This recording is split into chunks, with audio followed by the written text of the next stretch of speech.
The day humanity first made their appearance was a glorious day. Those of us who were tasked with observing this new species, designated as watchers, squealed with joy at the future species fated to join the others on the galactic stage. Oh, what wonders and experiences were in store for them, and the community at large would be waiting to introduce them to it all.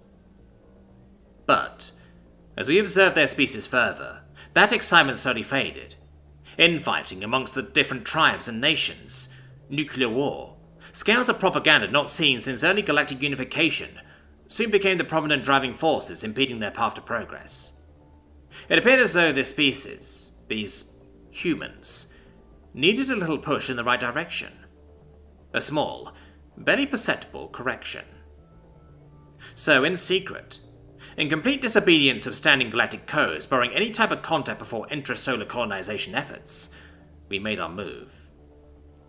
Surreptitiously, we left small bits of knowledge about space travel and FTL theories lying around, from the chaotic corners of the human's internet to the fever dreams of the most gifted of scientists. These small pieces, such as the Alcubierre drives, concepts and principles, cold fusion reactors, graphene and more, were thrown about in hopes to open up their minds and guide them into rediscovering the path they tread not too long ago. To vault over the arbitrary barriers put in place by reigning bodies of power and offer up a whole new world to the masses. It took decades for some, a couple centuries for other societies, for the humans to finally piece together those small bits of information to produce their first sublight engine. Upon that completely independent discovery, we sent a message to the overseer in charge of our particular sector of the galaxy, surprising them all of the humans' sudden and rapid technological advancement. They outpaced the Varlings by millennia, if the reports were to be believed. Only a few hundred years to go from initial spaceflight to sublight. This rapidity called into question the accuracy and truth of our report, which led the overseers to investigate and eventually censure our group, deciding to take our place until replacements could be found. But it was too late to correct the outside influence. The humans were humming along now. Their capacity to shift towards mass industrialization in a relatively short amount of time caught even the overseers off guard.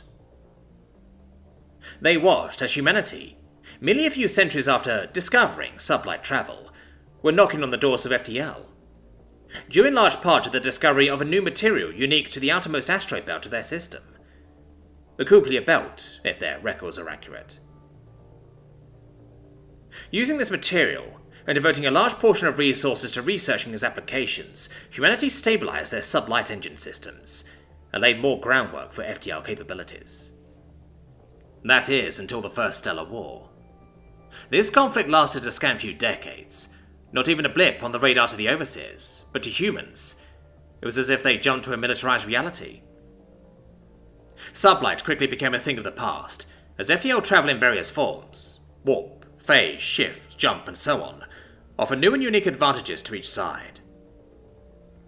The overseers were cowed into inaction by the raw destructive potential and lethality of these humans and their weapons, as much as they were in awe of the reckless abandon they practiced finding new methods of destruction. It was only when a significant portion of the inner asteroid belt disappeared in a blinding flash of destruction that all sides ceased their aggressive actions. Cooler heads, they thought, would prevail more than the military leaders currently in charge, and without significant loss of system life and resources.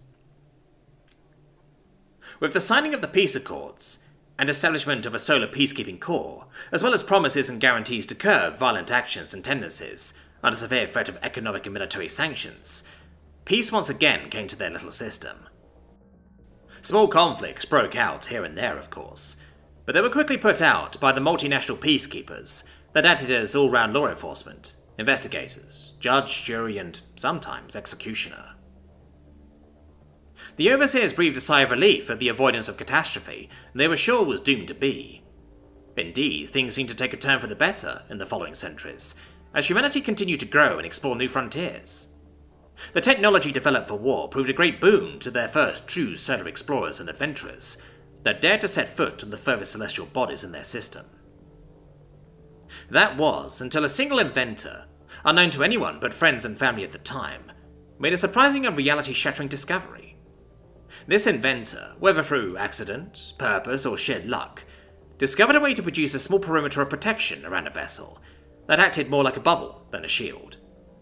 air, liquid, gas, solids to an extent, were able to bounce around harmlessly inside this space. The overseers were awestruck by the statistical improbability they just bore witness to. The humans, on the other hand, took this new discovery in stride and did what they do best: turn reality on its head.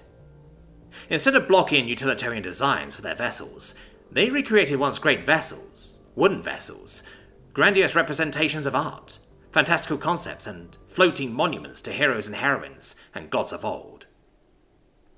They were massive vessels comprised of wood and alloy, with canvas sails and rigging.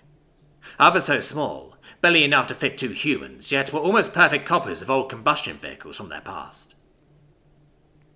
The overseers, watched as even their military vessels took on appearances resembling a blend of traditional naval designs and futuristic concepts, only visualized in the minds of the bold.